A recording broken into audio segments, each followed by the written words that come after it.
यदि आप लॉ पढ़ना चाहते हैं तो कहीं और क्यों जाना, हमारे ऐप को डाउनलोड करें और लॉ पढ़ें। नमस्कार, मैं आशीष सिंह। आज मैं अपने इस खास कार्यक्रम में मैं आपको एक बहुत ही खास शख्सियत से मिलवाने वाला हूं, जिनका नाम है mister D K. Dubey ji. Mister D K. Dubey ji, आप संविधान के एक बहुत ही अच्छे ज्ञाता हैं और सुप्रीम कोर्ट में आप प्रैक्टिस करते हैं। सर, आपका बहुत बहुत स्वागत है हमारे चैनल पर। आपने अपना बहुत समय दिया हमें। सर, इसके लिए हम आपका बहुत बहुत धन्यवाद देते हैं। हाँ जी, बोलिए, आगे बोलिए। सर, आज के वीडियो में हम आपसे देश के कुछ जो मौजूदा हालात चल रहे हैं इसके बारे में सर चर्चा करेंगे कि किस तरह से हमारे ही देश के जो राजनीतिक पक्ष हैं और जो सर विपक्ष की पार्टियां हैं वो कभी किसी गैंगस्टर के एनकाउंटर पर राजनीतिक रोटियां सेकने लगती हैं। सर, ये हम भी जान रहे हैं, आप भी जान रहे हैं और ऐसा हो रहा है। अच्छा, चलिए सर, हम विकास दुबे पे हम आपसे बात करते हैं। हाँ। सर, विकास दुबे को जब ले आने की बात चल रही थी तो बात मीडिया में ये फैली थी कि उनको चार्टर्ड प्लेन से लेकर आया जाएगा, लेकिन सर उनका प्लान बदल जाता है और वो बाई कार लेकर के आते हैं और सर रास्ते में उनकी कार बदल भी जाती है। ऐसा कैसे हो जाता है सर? देखिए, कार बदल गई या नहीं बदल गई ये अभी इन्वेस्टिगेशन का पार्ट है।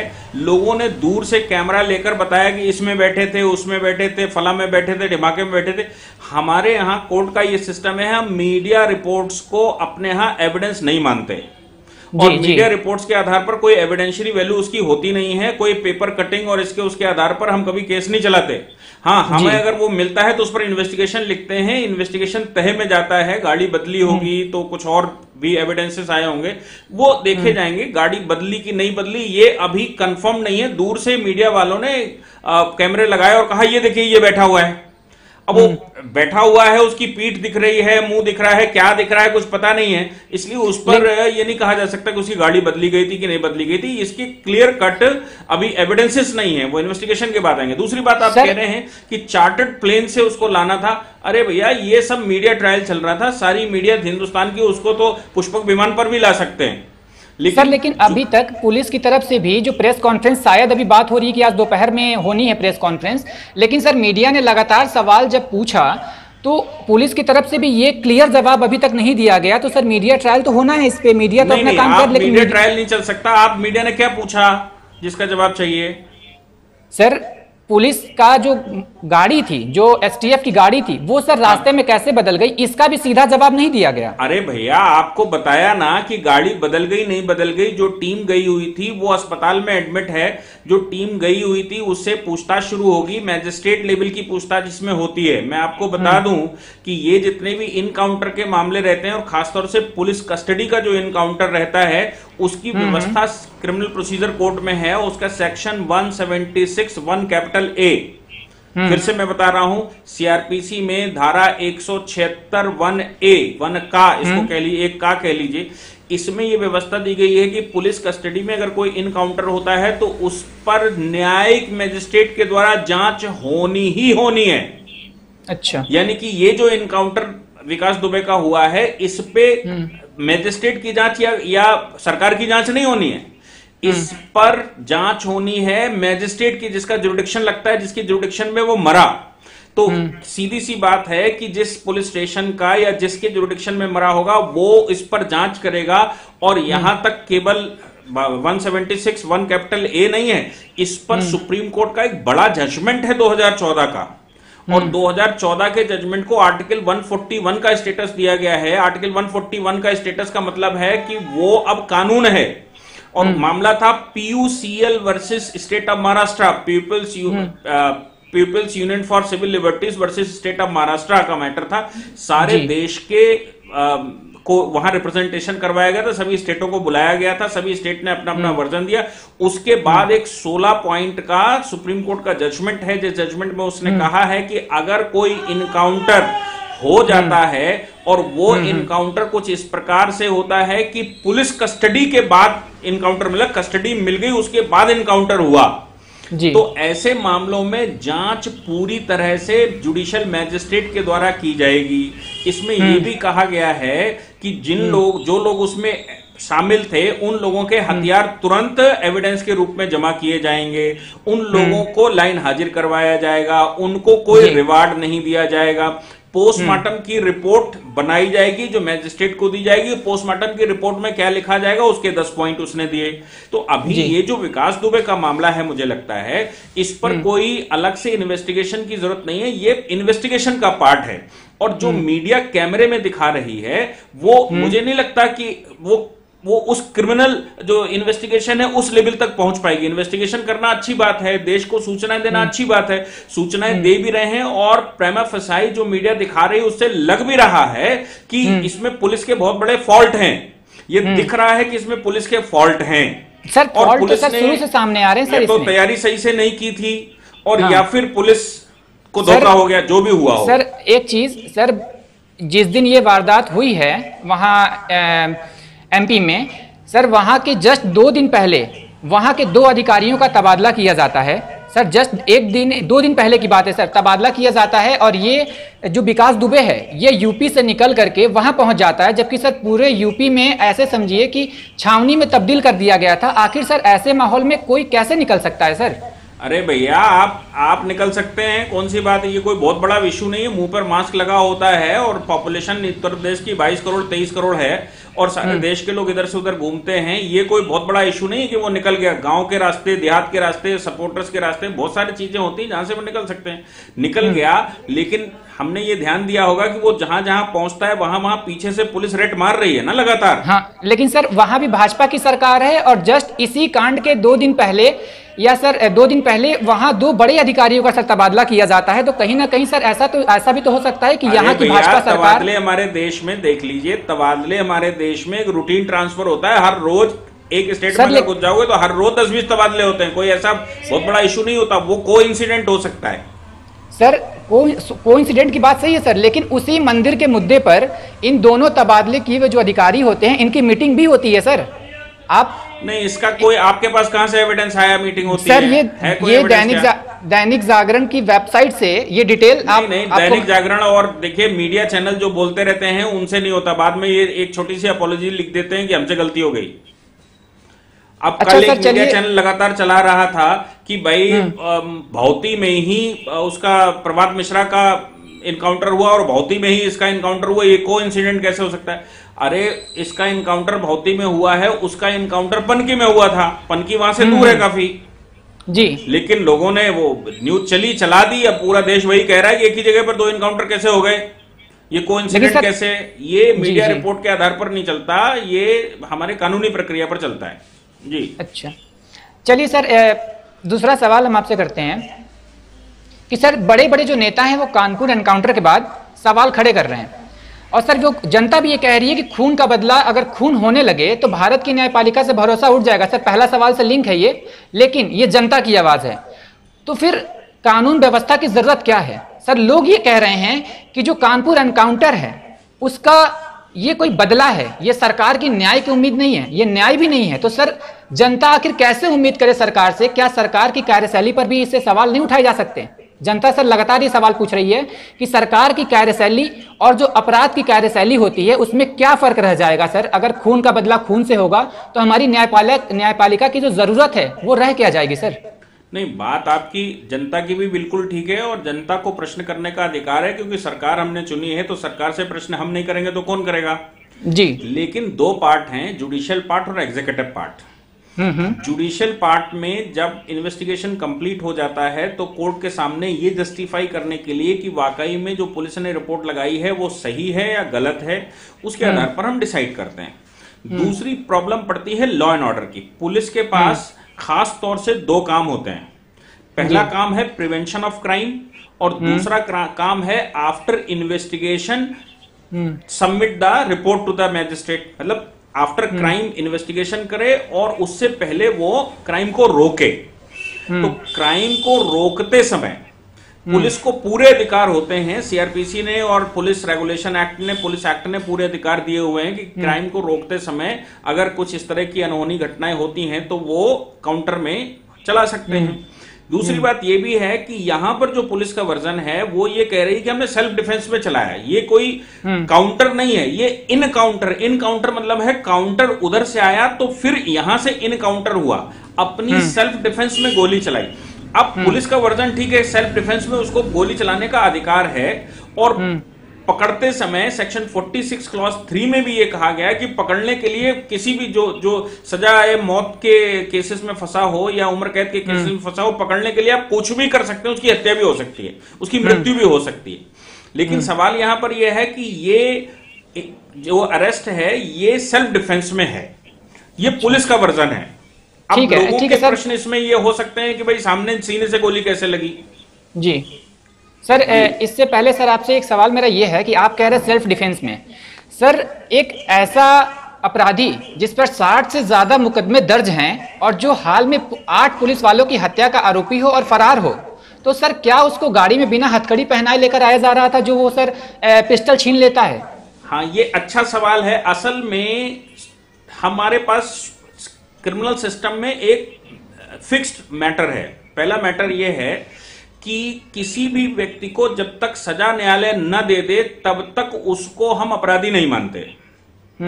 और अभियुक्त को हथकड़ी न लगाने का सुप्रीम कोर्ट का आदेश है। चार्ल्स शोबराज का एक बड़ा जजमेंट आया जिसमें सुप्रीम कोर्ट ने कहा जब तक कि उसको सजा न हो जाए, न्यायालय सिद्ध न कर दे कि वो अपराधी है, तब तक किसी को हथकड़ी नहीं लगाई जानी चाहिए। ये सुप्रीम कोर्ट का जजमेंट है। और अगर हथकड़ी लगानी है तो फिर हथकड़ी लगाने के लिए अनुमति होनी चाहिए। बिना अनुमति के हथकड़ी नहीं लगाई जा सकती। इसलिए मुझे लगता है कि यहां पर जो चार्ल्स शोबराज का जजमेंट है, इस जजमेंट को ध्यान में रखते हुए हमने कभी भी देखा होगा किसी को भी पुलिस पकड़ के ले जाती है तो कमर पकड़ती है और गला पकड़ती है, लेकिन वो हथकड़ी नहीं लगाती है। अब आपने हथकड़ियां नहीं देखी, हथकड़ियां सिर्फ सजा याफ्ता को लगाते हैं जिसकी सजा पड़ चुकी होती है। ठीक ठीक सर, तो इस पे एक सवाल हमारा और भी उठ जाता है कि सर अगर पुलिस का मकसद एनकाउंटर करना नहीं था तो सर गोली पैर में मारी जानी चाहिए थी, सीने में गोली कैसे लग सकती है सर? वो भी एसटीएफ की टीम, एक स्पेशल टास्क फोर्स होती है। पुलिस का जो वर्जन है, मैं किसी की तारीफ नहीं कर रहा, ना पुलिस की तरफ से मैं उनका एडवोकेट हूं जी। पुलिस का वर्जन ये है कि उसने पुलिस वालों में से किसी एक पुलिस वाले की सोते हुए, क्योंकि रात भर के ये जगे हुए थे पुलिस वाले, यहां से गए जाकर आए, 24 घंटे का समय लगा होगा, ये थके और जगे हुए थे, जगे हुए सोए हुए किसी पुलिस वाले के अर्ध निद्रा में उसकी पिस्टल छीनी और पिस्टल छीनी, जब उसके हाथ में पिस्टल लग गई और वो लोडेड गन थी, तो फिर आप मुझे बता दीजिए कि वो भागेगा कि पहले गन दिखाएगा? पहले वो भागेगा कैसे? लोगों का वर्जन ये है कि पीठ पर गोली लगनी थी, ये करना था, वो करना था। ये वर्जन मुझे लगता है कि पुलिस का बिल्कुल ठीक इसमें महसूस होता है, क्योंकि कोई भी व्यक्ति अगर सामने से बंदूक आपके सामने ताने खड़ा होगा या आपकी तरफ गोली चला रहा होगा तो आप क्या करेंगे? पैर देखेंगे कि उसको सीधा शूट आउट करेंगे? और वो भागेगा तब पीछे गोली लगेगी। लेकिन सामने से जो बंदूक लिए खड़ा हो और पीछे बैक साइड में चल रहा हो और सामने से वो रिवॉल्वर दिखा रहा हो या पिस्टल दिखा रहा हो, गोली चला सकता है, तो कहां गोली लगेगी अब? तो गोली मारने का जो तरीका इन मामलों में है वो हाथ में गोली मारी जाएगी ताकि पिस्टल उसकी गिर जाए, और या फिर ऐसी जगह पर गोली मारी जाती है जहां से वो गिर जाए। क्योंकि इसमें अगर उसने पैर में गोली मारी और जरा सा रिस्क लिया तो इतने में वो ढेर कर देगा सामने एक आध लोगों को। इसलिए ये जो पुलिस का वर्जन है जिसमें पुलिस ये कह रही है कि हम खड़े थे, इन्होंने मेरी पिस्टल छीनकर हमारे ऊपर गोली चलाई, जिस गोली के काउंटर में अपनी सेल्फ डिफेंस में हमने गोली। तो जब सेल्फ डिफेंस पुलिस कहती है तो ये गोली सीने पर लगनी थी, और अगर पुलिस ये कहती है कि वो भाग रहा था और हमने पकड़ा तो फिर गोली पीठ में लगनी चाहिए थी। तो ये पुलिस को क्लियर करना पड़ेगा कि वो सेल्फ डिफेंस में गोली चला रहे थे कि वो भागते हुए को पकड़ने के लिए गोली चला रहे थे। मतलब सर ये जांच का विषय है अभी। हाँ, ये जांच का विषय है और अभी इस पर कुछ क्लैरिटी नहीं है, क्योंकि अभी पुलिस ने कोई इस पर वर्जन दिया नहीं। पुलिस ने सिर्फ एक वर्जन दिया है कि हम सेल्फ डिफेंस में गोली चला रहे थे। अच्छा, चलिए सर, एक चीज हम आपसे इसमें एक चीज ऐड करते हैं कि देखिए सर, प्रदेश में सपा की सरकार भी आई है, जो विपक्ष सवाल उठा रहा है तो बात करना जरूरी है उन पर। बसपा की सरकार भी आई है सर। 2001 में जब राजनाथ सिंह की सरकार थी तो उसी समय एक भाजपा नेता जिनके पास राज्य मंत्री का दर्जा था, उनकी हत्या कर दी जाती है, वो भी थाने में 17 पुलिस वालों के सामने। ठीक है सर, तो वही पुलिस वालों ने कोर्ट में गवाही देने से मना कर दिया। तो सर एक ऐसे खूंखार अपराधी का जब एनकाउंटर किया जाता है तो क्या उन सारे केस जो पेंडिंग में पड़े हुए थे पहले से, उनकी गवाही देने के लिए ये पुलिस वाले अब सामने आएंगे या इसमें कुछ सस्पेंस है? आपका क्या मानना है इसमें? भैया वो तो केस ही क्लोज हो चुका है, और केस क्लोज हो चुका है। उस मामले में पुलिस ने गवाही देने से मना नहीं किया, मना नहीं कर सकते। उस मामले में पुलिस वालों ने गवाही दी है। उन्होंने बीच में रिट्रैक्टेड गवाहियां दी हैं, जिसमें उन्होंने कहा कि हम देख नहीं पाए थे, हम ये कर रहे थे, हम वो कर रहे थे, इनके बीच में वार्ता चल रही थी या नहीं चल रही थी, क्या हुआ हमको पता नहीं है, ये बाहर के रूम में थे। ऐसे उनके सबके बयान उल्टे सीधे आए हैं, इसलिए गवाही देने से पीछे नहीं हटे। लेकिन संतोष शुक्ला मर्डर केस में ये बच गया, क्योंकि इसके खिलाफ कोई सीधी गवाही देने वाला व्यक्ति नहीं था। जो आई विटनेस हमको चाहिए होता है, आई विटनेस नहीं था। हाँ, आपकी बात ये बिल्कुल ठीक कही जा सकती है कि अब लोग बाहर निकल कर आए, जैसे उनके गांव में कल से लोग बाहर निकल कर आए और उन्होंने कहा कि बहुत अच्छा हुआ। कल से पहले गांव का एक व्यक्ति बोलने को तैयार नहीं था, लेकिन कल से लोगों ने बोलना शुरू किया, इलाके के लोगों ने जश्न मनाना शुरू किया, इलाके के लोगों ने बोलना शुरू किया। तो मुझे लगता है कि जो लोग ये ऑब्जेक्शन लगा रहे हैं कि वो राज दफन कर गए, बहुत सारे राज उसके अंदर चले गए, वो मुझे लगता है ऑब्जेक्शन गलत है। क्योंकि राज जो निकलने की बात आती है ना, कि वो उसके सांठगांठ किस्से थी। 2018 में उसकी गिरफ्तारी हुई थी, 2018 में, और 2018 से लेकर 20 दिसंबर 2019 तक वो पुलिस के पास ही था। और वो हाईकोर्ट, नीचे पुलिस ने बेल उसकी कैंसिल करवाई है, हाईकोर्ट में 20 दिसंबर 2019 को उसकी बेल हुई। 1.5 साल तक वो पुलिस के पास था। अगर कुछ खोलने का, अगर कुछ दबाने के लिए पुलिस यहां पे मार रही होती तो वो पहले मार देती। वो 1.5 साल अपने पास क्यों रखती? 1.5 साल कस्टडी में था, जेल में था, और उस पर इन्वेस्टिगेशन चल रहा था। इसलिए ये वर्जन कि वो कुछ छुपाने के लिए, राज छुपाने के लिए इसको दबाया गया है या इसको इनकाउंटर किया गया है, ये इसमें मुझे लगता है दम नहीं है। क्योंकि 1.5 साल तक पुलिस क्या कर रही थी? पुलिस के पास 1.5 साल तक था वो, और अभी बहुत पहले की बात नहीं है, दिसंबर 2019 की बात है। दिसंबर 2019 को हाईकोर्ट ने बेल ग्रांट की है, तो 2-4-5 दिन बाद छूटा होगा। तो 2020 शुरू होने वाला है, 2020 के 2 महीने ही बीते थे, तब तक ये एपिडेमिक आ गया, कोरोना 2020 में। और आप देख ही रहे हैं कि सब पुलिस उसमें इंगेज है पिछले 3 महीने से, 4 महीने से। तो ये कहना कि कुछ राज दफन करने के लिए ये किया गया होगा, मुझे लगता है इसमें बहुत जान नहीं है, क्योंकि पुलिस की कस्टडी में वो ऑलरेडी था।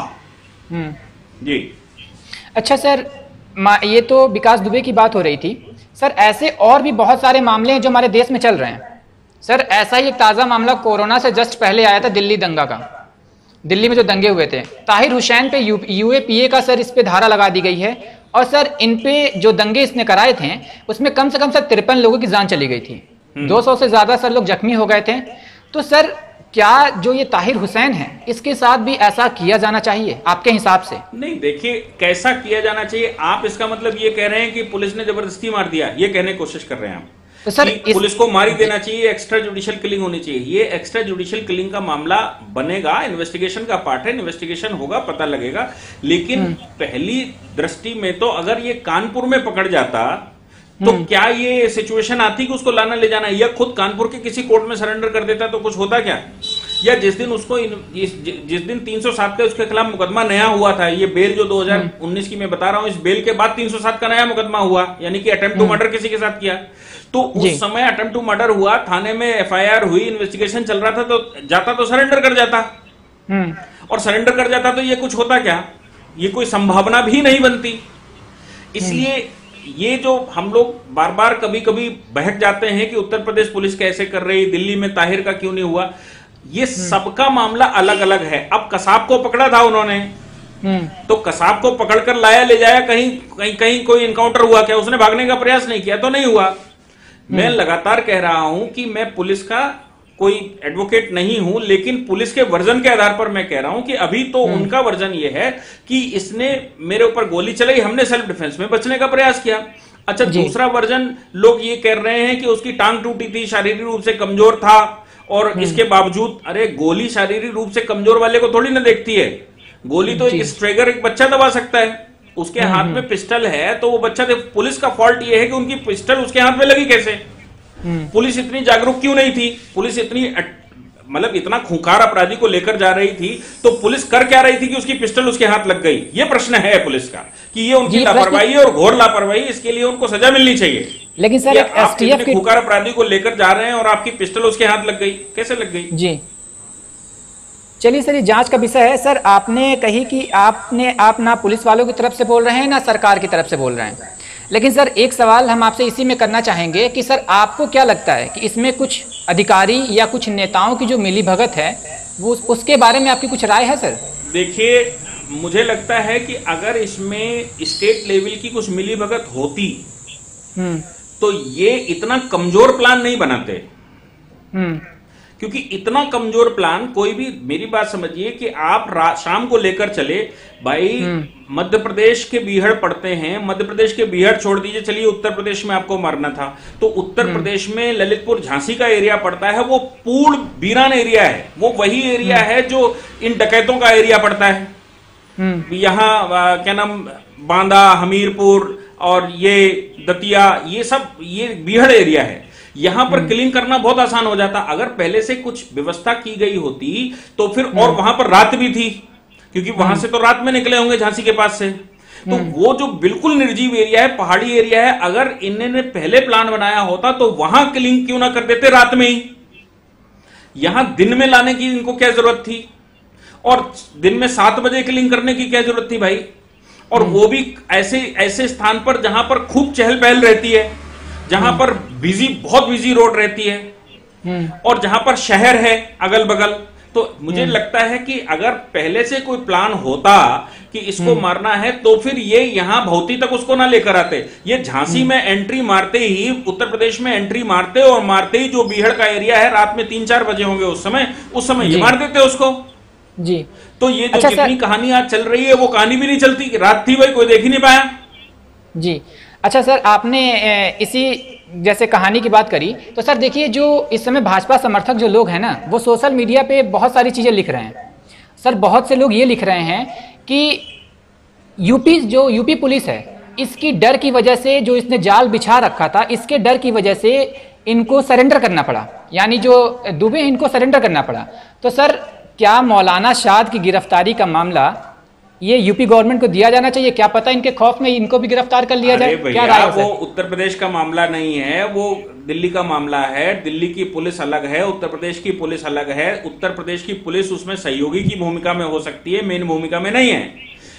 मौलाना साद के मामले में मेन भूमिका में दिल्ली पुलिस है, इसलिए आप स्टेटों की पुलिस को एक साथ कंपेयर मत करिए। आपकी कोई नेशनल पुलिस नहीं है कि केंद्र सरकार के पास है, पूरे देश की पुलिस है। ये सवाल मेरा कंपेयर करने का नहीं था। अगर ये, मेरी बात सुनिए, अगर ये डिफरेंस ना होता तो फिर आप अलग अलग स्टेटों के लॉ एंड ऑर्डर को कैसे कंपेयर कर पाते? हाँ जी सर, अलग अलग स्टेट्स के हम कंपेयर तो नहीं कर सकते, लेकिन सर यहाँ की यूपी पुलिस को ये कहती है कि यहाँ के जो समर्थक हैं भाजपा के, वो ये कहते हैं कि यूपी पुलिस के बिछाए जालों में फंसती है और वहाँ भी भाजपा की सरकार होती है जहाँ पे ये पकड़ा जाता है, वहाँ की सरकार इस पर अपना वाहवाही लूटने की कोशिश करती है। तो सर ये सवाल हम उठा सकते हैं ना कि जब एक प्रदेश के द्वारा बिछाए गए जाल की उसी पार्टी को दूसरे पार्टी अपने वाहवाही लूटने पर जब तैयार हो जाते हैं, तो सर हम ये सवाल भी तो उठा सकते हैं कि मौलाना साद की गिरफ्तारी का मामला योगी सरकार को सौंप देना चाहिए। क्या पता इनके बिछाए जालों में फंस जाए? ऐसा नहीं होता। आप स्टेट से जो इन्वेस्टिगेशन है वो सेंट्रल को सौंपी जाती है, सेंट्रल की इन्वेस्टिगेशन स्टेट को नहीं सौंपी जाती जी। राज्य की इन्वेस्टिगेशन इधर से उधर नहीं ट्रांसफर होती है। अगर आपकी किसी राज्य में कुछ प्रॉब्लम लगती है तो आप सीबीआई को देते हैं, आप एनआईए को देते हैं मैटर। और स्टेट जो कर सकती थी, उत्तर प्रदेश के अंदर मुझे लगता है कि जो 7 वाला तबलीगियों का मामला था, सारे गिरफ्तार किए उन्होंने और सारे गिरफ्तार करके न्यायालय में हाजिर करवाए। वो हाईकोर्ट से बेल ले लेकर आ गए, that is the different thing जी। अब उन्होंने तो जो काम करना था गिरफ्तारी वगैरह उन्होंने करी ना पूरी जी। इसलिए उत्तर प्रदेश सरकार के ऊपर क्वेश्चन नहीं खड़े करने चाहिए, क्वेश्चन खड़े करने चाहिए दिल्ली पुलिस के ऊपर कि दिल्ली पुलिस ऐसा क्यों नहीं कर पाती? जैसा उत्तर प्रदेश एक्शन में रहती है वैसी दिल्ली पुलिस एक्शन में क्यों नहीं रहती जी। दूसरा सवाल ये आता है कि दिल्ली पुलिस अगर यहां पर ये जो कर रही है उसमें एक बड़ी प्रॉब्लम है, क्योंकि पुलिस की इस तरह की जो काम है उस पे एक एडमिनिस्ट्रेटिव ऑफिसर का, मैजिस्ट्रेट का ऑर्डर चाहिए होता है जी। और मैजिस्ट्रेट का ऑर्डर स्टेट गवर्नमेंट देती है। तो जो दिल्ली की पुलिस है वो करती तो काम होम मिनिस्ट्री के अंडर में है, सेंट्रल होम मिनिस्ट्री, लेकिन सैंक्शन उसमें दिल्ली सरकार देती है। आपको याद होगा कन्हैया कुमार का मामला, जी जी याद है सर। कन्हैया कुमार पर सारे काम कर लिए पुलिस ने, लेकिन सैंक्शन नहीं दिया दिल्ली सरकार ने। तो इन सभी मामलों में जैसे शाहीन बाग का अगर तंबू हटाना है तो दिल्ली सरकार सैंक्शन देगी, वो सीधी पुलिस उस पर एक्शन नहीं ले सकती। जी, क्योंकि वो दिल्ली सरकार का एरिया है, इसलिए कोई भी एक्शन लेना है सेंट्रल पुलिस को तो फिर स्टेट गवर्नमेंट से बिना कंसल्टेशन के नहीं ले सकती। अगर वो ले कर सकती है कुछ तो तभी कर सकती है जब सामने से गोली चले, सेल्फ डिफेंस में वो करे जी, क्योंकि उस समय सैंक्शन की जरूरत नहीं पड़ती। बाकी सभी मामलों में सैंक्शन की जरूरत पड़ती है। ठीक है। अच्छा सर, बताओ। जी देखिए, जो विकास दुबे का मामला है सर, इसको कई लोग धर्म और जाति से जोड़कर देख रहे हैं सोशल मीडिया पर। सर, शहीद होने वाला कोई लिख रहा है शहीद होने वाला ब्राह्मण है, एनकाउंटर में मरने वाला भी ब्राह्मण है, और भी बहुत सारी पोस्टें हैं ऐसी। तो सर, इसके बारे में आपकी क्या राय है कि जाति और धर्म की राजनीति करना सही है ऐसे मामलों में? आप मुझे लगता है कि वो सही से पूछ नहीं पा रहे। मैं बता रहा हूं कि समस्या कहां चल रही है। लोग ये कह रहे हैं कि उत्तर प्रदेश का मुख्यमंत्री जिस जाति में जन्म लिया वो क्षत्रिय जाति में जन्म लिया और ये ब्राह्मण था, इसलिए ये ब्राह्मण किलिंग है, ब्रह्म हत्या है, ऐसे प्रश्न उठा रहे हैं। याद मैं आपको एक बड़ा इंसिडेंट इसी तरह का बताता हूं। एक अपराधी हुआ करता था इंदरपाल जी, और उसकी जो मुजफ्फरनगर में उसका इनकाउंटर हुआ था 2018 में जी। उसके ऊपर 33 केस थे और उसके ऊपर पुलिस की हत्या करने का भी आरोप था कि रुड़की में या हरिद्वार के, रुड़की हरिद्वार के बीच में उसने पुलिस के कुछ अधिकारियों की हत्या कर दी थी। और वो जाति से क्षत्रिय था। उसका ओरिजिनल नाम इंदरजीत सिंह था और बाद लोग उसको जनरली इंदरपाल के नाम से जानते थे। बड़ा भारी केस था वो, और उस केस में भी इनकाउंटर हुआ था 2018 में जी। तो अब क्षत्रिय, अगर आप उनके ऊपर ऑब्जेक्शन लगाते हैं कि मुख्यमंत्री क्षत्रिय जाति में जन्म लिया और उन्होंने ब्राह्मण मरवा दिया, तो फिर भाई इंदरजीत को बचा लेना चाहिए था उनको। ये तमाम जो गुर्जर और ये पश्चिमी उत्तर प्रदेश में इनकाउंटर हुए हैं, ये सब क्षत्रिय थे। तो इनके इनकाउंटर कैसे? आप अगर उत्तर प्रदेश के इनकाउंटर लगभग 3000-4000 के लगभग इनकाउंटर हैं, उन 4000 इनकाउंटरों में लिखेंगे और उनके नाम देखेंगे तो उनमें 500-600 लोग ऐसे हैं जिनके सरनेम के आगे सिंह लिखा है जी। तो वो तो सब क्षत्रिय हो गए, तो वो ब्राह्मण और क्षत्रिय एंगल कहां से निकाल दिया भाई लोगों ने? ये अपराधियों के मामले में ये कोई एंगल नहीं होता। और अगर आप कास्टिज्म ज्यादा फैलाते हैं, आप कहते हैं नहीं वो ब्राह्मण था और ये था, मुझे बचाना चाहिए, तो कास्टिज्म हम फैला रहे हैं। तो अगर दूसरा व्यक्ति कास्टिज्म पर, मुलायम सिंह और मायावती अगर कास्टिज्म पर लड़ते हैं, तो इसका मतलब है वो भी सही तरीके से काम कर रहे हैं, वो भी अपनी कास्ट को बचाने की कोशिश कर रहे हैं हर मामले में। इसी कास्टिज्म को समाप्त करने के लिए तो बीजेपी की गवर्नमेंट लेकर आए लोग, जिसमें जाति धर्म संप्रदाय लोगों ने देखा नहीं, और देखा भी तो दो ही चीजें देखी और हिंदू सारा इकट्ठा हो गया था। तो ये जो ऑब्जेक्शन लगाया जा रहा है सरकार के ऊपर, मुझे लगता है कि इस मामले में पुनर्विचार करना चाहिए। और सबसे बड़ा इलस्ट्रेशन इसी तरह के गैंगस्टर इंदरपाल के मामले को साथ में कंपेयर करना चाहिए। अच्छा, प्रश्न यहां पर ये क्षत्रिय ब्राह्मण का नहीं है। प्रश्न जो यहां पर बनता है वो ये है कि पुलिस ने जो उसको मारा है वो इनकाउंटर था या प्री प्लान था, ये मुख्य क्वेश्चन है। तो इसमें शक है बहुत सारे, और मुझे लगता है कि ऊपर से ये तैयारी नहीं थी। वो एसटीएफ की जो वो वाली टीम है जो इसको लेकर आ रही थी, उसके अंदर कुछ गड़बड़ हो सकती है कि उसने एकदम एट इंस्टेंट उनका मूड हुआ और उन्होंने कहा रास्ते में कि इसको निपटा देते। अगर ऊपर से प्री प्लान्ड होता तो इसको पीछे ही निपटा देते, यानी कि झांसी में निपटा देते, उरई में निपटा देते, या कानपुर देहात में एंट्री मारते समय निपटा देते, या झांसी से पहले के पीहड़ों में निपटा देते। रात थी, उसमें कुछ पता नहीं लगता जी। तो दिन का इंतजार नहीं करते कि सुबह 7 बजे लोग वहां पर दिखाई पड़ेंगे। अच्छा, दूसरा एक बहुत बड़ा रोल जो मीडिया का है इसकी मृत्यु में, वो एंगल कोई नहीं देख पा रहा। कौन सा सर? मुझे बताइए, उरी का जब हमला हुआ जी, या जो पठानकोट का हमला हुआ जी, पठानकोट के हमले में और उरी के हमले में मीडिया वहां वो लेकर चली गई कैमरे, और बता रही थी यहां आयुध रखे हुए हैं, यहां पर फला बैठे हुए हैं, यहां पर सिपाही लगे हुए हैं, और वो सारी टेलीकास्ट नेशनल न्यूज चैनलों पर चल रही थी, जिससे कि पाकिस्तान वालों को दोबारा यहां से कुछ लेने की जरूरत नहीं, वो डायरेक्शन दे रहे थे आतंकवादियों को कैसे मारना है इनको। इसमें मैं आपको एक चीज बता ऐसे सेंसिटिव मामलों में जहां पर गुप्त रूप से व्यक्ति को लाना ले जाना चाहिए, वहां मीडिया को बिना अनुमति के उसका पीछा करना चाहिए। और मीडिया पल पल की न्यूज दे रही थी कि भाई अब ये टोल नाके पर रुक गए हैं, अब ये चल दिए हैं, अब ये यहाँ पहुंच गए, इस कोने पर पहुंच गए। सर वो हमारा सर मेरी बात सुन लीजिए, पहले पूरी बात सुन लीजिए, तब आपको समझ आएगा जी। तो ये जो मीडिया आप वहां से पूरी रिपोर्टिंग लेकर आए और पीछे साथ साथ लेकर आए, तो आप ये समझ लीजिए क्या हम ये जो नेशनल न्यूज चैनल कुछ दिखा रहे थे, ये न्यूज चैनल उस विकास दुबे के रिश्तेदारों, नातेदारों और गुर्गों को सूचना नहीं दे रहे थे कि हम कहां से निकल रहे हैं और कहां पर पहुंच गया है विकास दुबे। वो लाइव दिखा रहे हैं कि टोल नाके पर हमको रोक लिया गया है, ये आगे चले गए हैं। तो अब जब टोल नाके पर आपको रोक दिया, वो आगे चले गए हैं, आपने पूरे देश को बता दिया, उसके साथियों को बता दिया कि कहां पर है वो। और आगे से ये संभव है कि इस पर प्रश्न होने चाहिए कि वहां पर जो गाय और भैंसों का झुंड आ गया अचानक मेन रोड पर, वो कैसे आ गया भाई? कहीं वो मेन रोड पर जो झुंड आया वो कहीं उसके साथियों की चाल तो नहीं थी, जिसमें मीडिया ने अनभिज्ञता में दिखा दिया लाइव कि यहां से निकल रहा है। और उनको बिल्कुल एग्जैक्ट टाइमिंग मालूम थी कि अब यहां से टोल नाके से निकला है और अब गाय भैंसे रोड पर ले आओ 5 मिनट में, और ये अचानक एक्सीडेंट होगा और ये सब हो जाएगा। तो ये भी तो प्रश्न है ना, इन पर भी प्रश्न होने चाहिए जी।